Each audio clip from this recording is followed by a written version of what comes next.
जय श्री राम राम राम, जय श्री राम राम। हे अयोध्या की माटी, जय श्री राम तुमसे विदा लेता है। मोरे राम राम राम, श्री राम राम राम, श्री राम।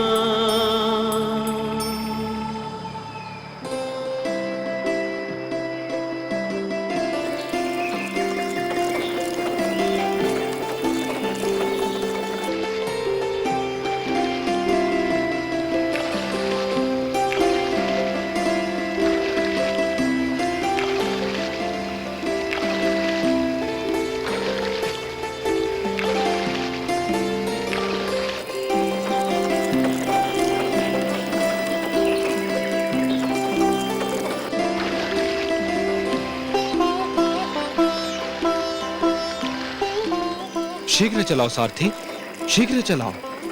हमें अयोध्या शीघ्र ही पहुंचना है।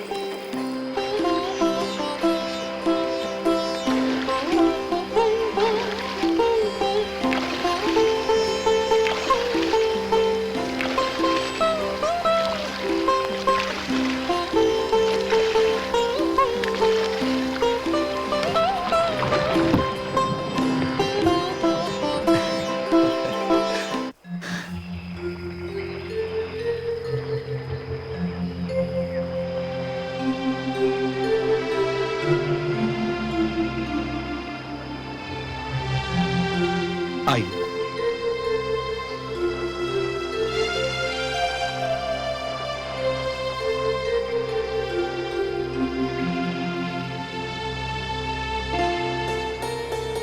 निषाद राज,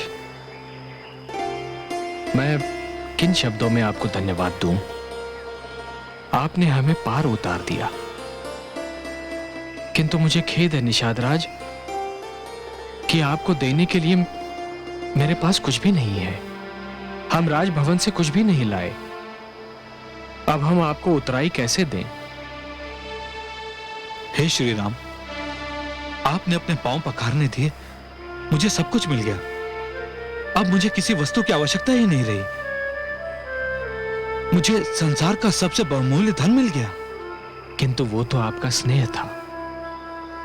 आपको अपने परिश्रम का मूल्य तो मिलना चाहिए। हे पतित पावन, आप मेरे घाट आए, मैंने आपको घाट पार करा दिया। जब मैं आपके घाट पहुंचूं, तो मुझे भवसागर पार करा दीजिएगा। मैं समझूंगा मेरे जीवन भर के परिश्रम का मूल्य मिल गया। महामंत्री, आपका भी कोटि कोटि धन्यवाद। आप हमें यहां तक छोड़ने चले आए। आपने अपना धर्म निभा लिया। अब आप अयोध्या लौट जाएं। मैंने अपना धर्म नहीं निभाया श्री राम। वो तो तब पूर्ण होगा जब मैं अयोध्या नरेश महाराज दशरथ का संदेश आपको सुना दूंगा। क्या है पिताश्री का संदेश? अयोध्या नरेश ने आपको संदेश और मुझे आदेश दिया है कि आप सब गंगा पार करके मेरे साथ अयोध्या लौट चले।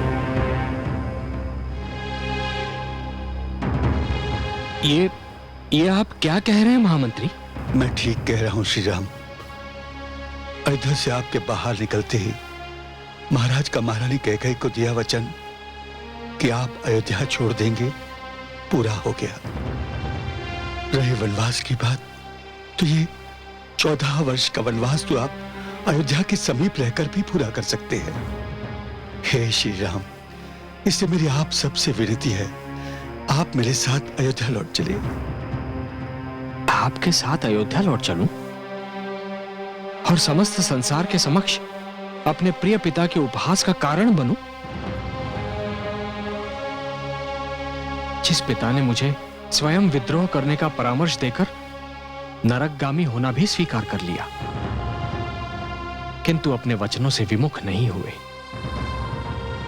अयोध्या लौटकर मैं ऐसे पिता का इतना बड़ा तिरस्कार कर दूं? नहीं महामंत्री, नहीं,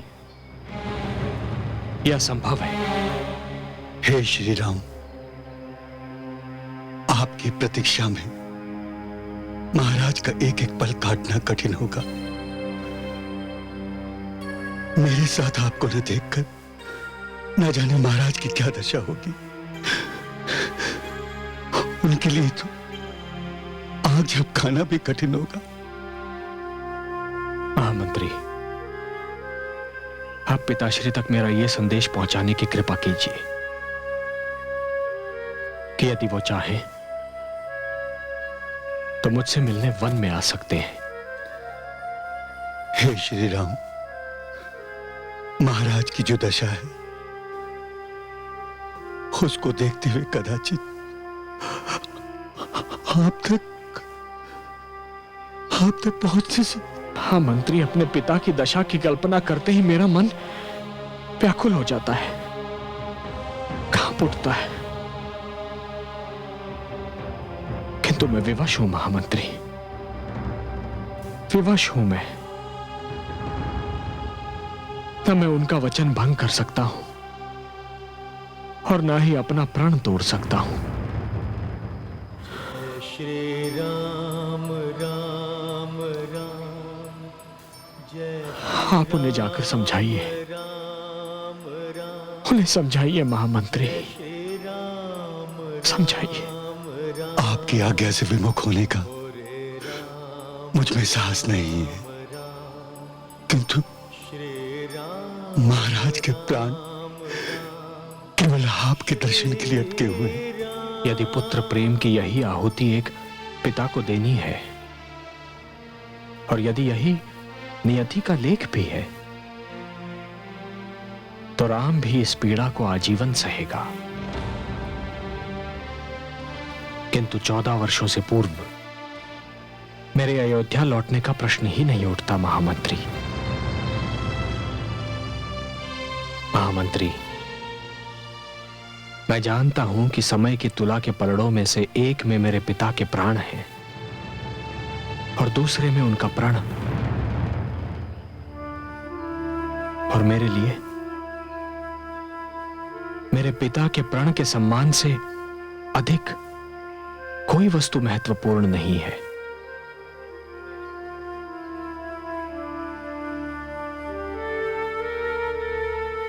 आप उन्हें हमारा यह संदेश दे दीजिए और विदा दीजिए। राम राम राम जय श्री राम राम राम जय श्री राम राम राम मोरे राम राम राम श्री राम राम राम श्री राम।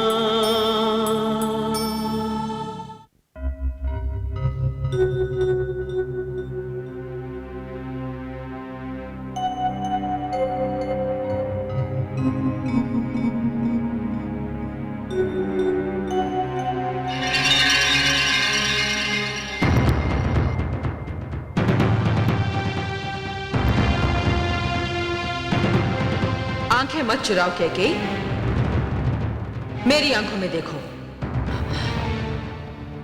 क्या चाहती हो तुम? बस ये जानना कि तुमने जो किया वो उचित था अथवा अनुचित। मैंने कुछ अनुचित नहीं किया। क्या अपने पति को ऐसी घड़ी में ऐसा दुख देना उचित था? क्या अपने पति के वचनानुसार वर मांगना अनुचित था? क्या अपने गोद में पले पुत्र राम के अधिकार छीनना उचित था? क्या अपनी कोख से जन्मे पुत्र भरत को उसके अधिकार दिला देना अनुचित था? तुम जानती हो कि अयोध्या की प्रजा ने पुत्र राम को चुना था और केवल इसलिए चुना था क्योंकि इस संसार में उस जैसा और कोई नहीं। मैं केवल इतना जानती हूँ कि मैंने अपने पुत्र भरत के हितों की रक्षा की है। मैंने माँ का धर्म निभाया। मैंने जो भी किया अपने पुत्र के लिए किया। और यदि इसी पुत्र भरत ने इसे अपने हित में ना समझा तो तुम भली भांति जानती हो कैकेयी कि पुत्र भरत अपने भ्राता राम पर प्राण न्यौछावर करता है। तुम कहती हो तुमने जो भी किया अपने पुत्र के हित के लिए किया, किंतु यदि उसी पुत्र भरत ने तुम्हें ही दोषी समझा तो क्या होगा कैकेयी? तुमने उस परिवार की एकता भंग की है जिसकी एकता की संसार सौगंध लेता था। तुमने उस पुत्र को 14 वर्षों के लिए सबकी दृष्टि से ओझल कर दिया है जिसे एक पल देखे बिना स्वयं तुम्हें भी चैन नहीं आता था। तुमने कौशल्या और सुमित्रा के हृदय तोड़ दिए, जिन्होंने सदैव तुम्हें अपनी छोटी बहन समझा। नहीं, नहीं कैकेयी नहीं, तुमने सर्वथा अनुचित किया है।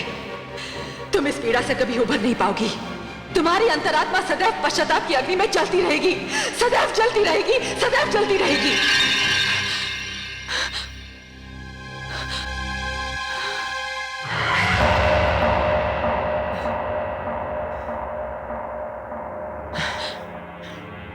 पुत्री,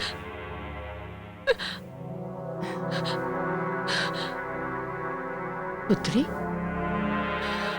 क्या सोच रही है पुत्री? दाइमा, दाइमा, मुझे बड़ी ग्लानि का अनुभव हो रहा है। कदाचित मुझसे भूल हो गई। तू बहुत भोली है पुत्री। तेरा मन बहुत कोमल है, तुझसे कोई भूल नहीं हुई। विश्वास कर, तूने जो किया वो तेरा अधिकार था, और अपना अधिकार पा लेना कोई अपराध नहीं। देख, मैं तुझे दिखाने के लिए क्या लाई हूं।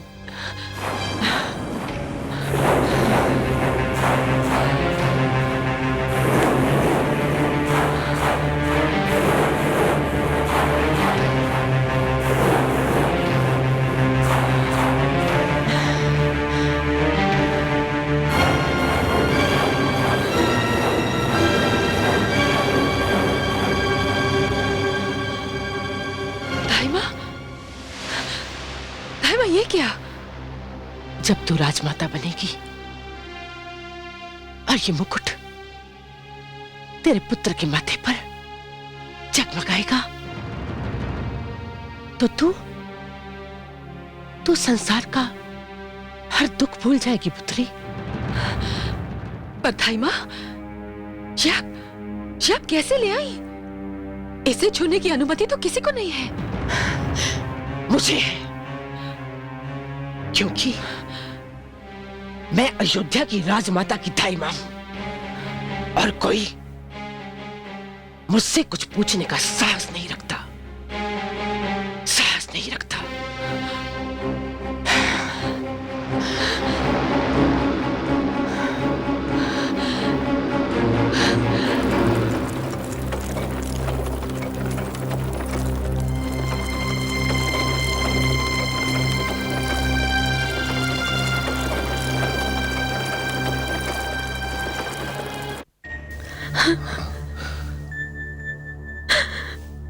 महामंत्री सुमंत लौटे या नहीं?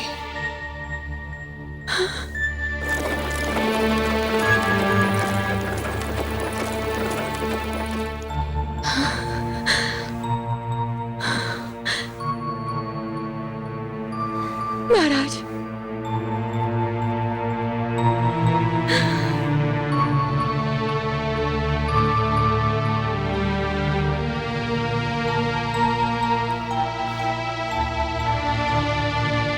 आप अकेले ही लौट आए महामंत्री? श्री राम आपके साथ नहीं आए? नहीं, श्री राम अपने निश्चय पर अड़िग रहे। उन्हें ना तो मेरा तर्क टिका सका, ना महाराज की मनोकामना। महाराज कैसे हैं? उनकी दशा तो बहुत चिंताजनक है।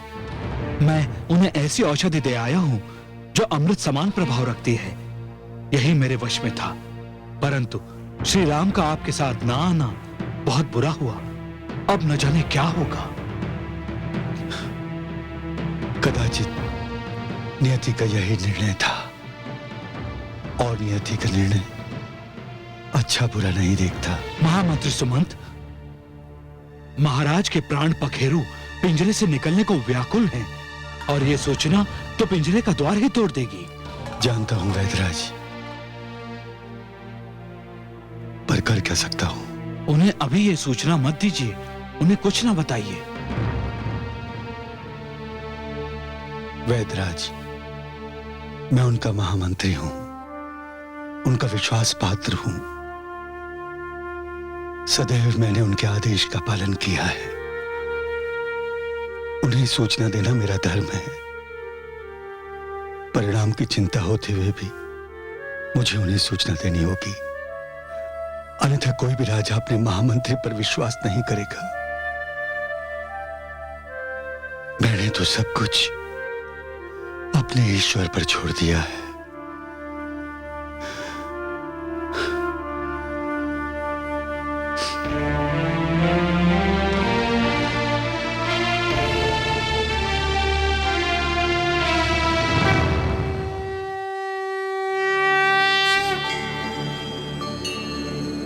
देवाधिदेव,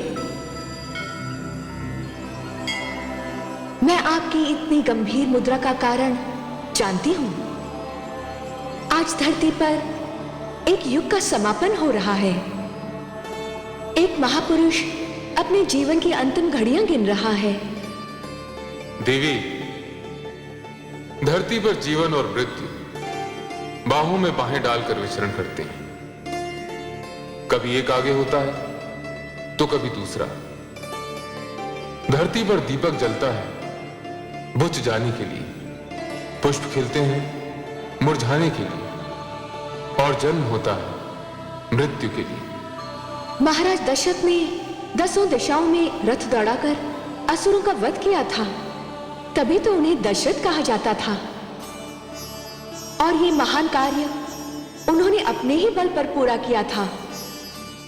ना तो उनके साथ इंद्रदेव थे, ना वरुण देव और ना ही अग्निदेव। महाराज दशरथ जैसे महावीर इस धरती पर कम ही जन्म लेते हैं। यही तो कारण था जब भगवान ने निश्चय किया कि मानव चरित्र की व्याख्या करने के लिए, मानव मर्यादा की परिभाषा बताने के लिए, मानव के समक्ष एक आदर्श रखने के लिए वे स्वयं मानव रूप में जन्म लेंगे। तब उन्होंने महाराज दशरथ के ही घर को चुना। जिस घर में इतनी महान घटना घटे उसे उसका कुछ तो मूल चुका नहीं होता है। किंतु कहीं ये श्रवण कुमार के माता पिता के शाप का परिणाम तो नहीं है? वो तो मात्र एक बहाना था देवी। यदि वो घटना नहीं घटती तो कुछ और होता। जीवन को एक दिन अपने अंत तक तो पहुंचना ही होता है। महाराज दशरथ की जीवन यात्रा का अंत इसी प्रकार होना था।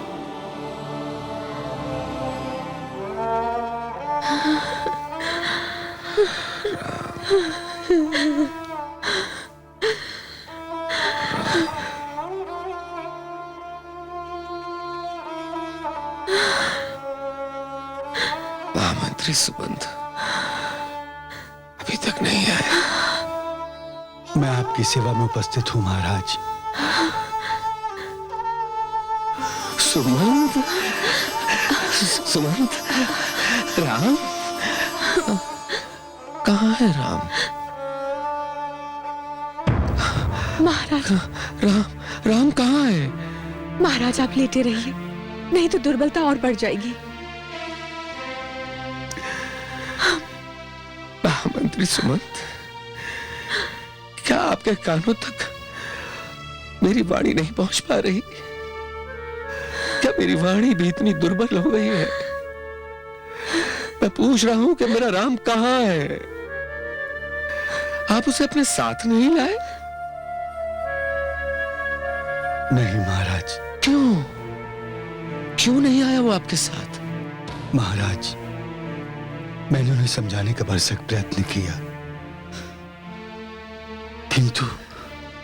किंतु क्या? आपने उसे ठीक से समझाया नहीं होगा। उसे मेरी दयनीय स्थिति की सूचना ठीक से नहीं दे पाए होंगे आप। नहीं तो मेरा राम क्यों नहीं आता? क्या कहा उसने? महाराज, श्री राम ने कहा है उनके लिए संसार में उनके पिताश्री के प्राण से बढ़कर और कुछ नहीं है। वो महारानी कैकेयी को दिए गए आपके प्रण को पूरा किए बिना अयोध्या वापस नहीं लौटेंगे।